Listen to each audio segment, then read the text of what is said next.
ইউনূস সাহেবকে ক্ষমতা রাখার জন্য প্রয়োজনে গণভোটের ব্যবস্থা নেওয়া হোক, সাধারণ মানুষের অপিনিয়ন নেওয়া হোক আসলে সাধারণ মানুষ ইউনূস সাহেবকে চায় কি না। শুধুমাত্র একটা রাজনৈতিক দলের কথায় নির্বাচনের আয়োজন করা যায় না। আমরা মনে করি বাংলাদেশের 16 কোটি 17 কোটি মানুষের অপিনিয়নের ভ্যালু আছে, বাংলাদেশের 16 কোটি 17 কোটি মানুষের মতামতের গুরুত্ব আছে। শুধুমাত্র একটা রাজনৈতিক দলের মতের ভিত্তিতে কোনো নির্বাচন হতে পারে না, এটা কোনো সলিউশন হতে পারে না। আমরা মনে করি বাংলাদেশের প্রত্যেকটা রাজনৈতিক দলকে নিয়ে বসা হোক, প্রয়োজনে গণভোটের ব্যবস্থা করা হোক, সাধারণ মানুষের মতামত নেওয়া হোক, এর মাধ্যমে একটা ফেয়ার ইলেকশনের আয়োজন করা হোক। ইউনূস সাহেব জিন্দাবাদ, ইউনূস সাহেব দীর্ঘজীবী হন। নোবেল বিজয়ী ডক্টর ইউনূসকে লন্ডনে স্বাগতম জানাই।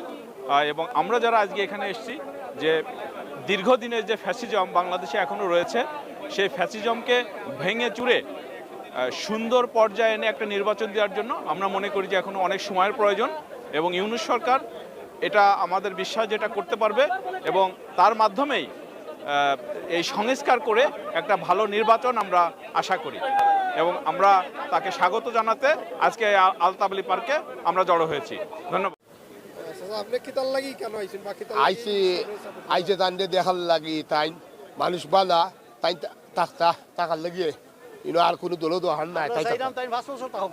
আজকে ব্রিটিশ বাংলাদেশিরা এখানে ঐক্যবদ্ধ হয়েছে শুধুমাত্র আমাদের নারীর টানে, দেশের টানে।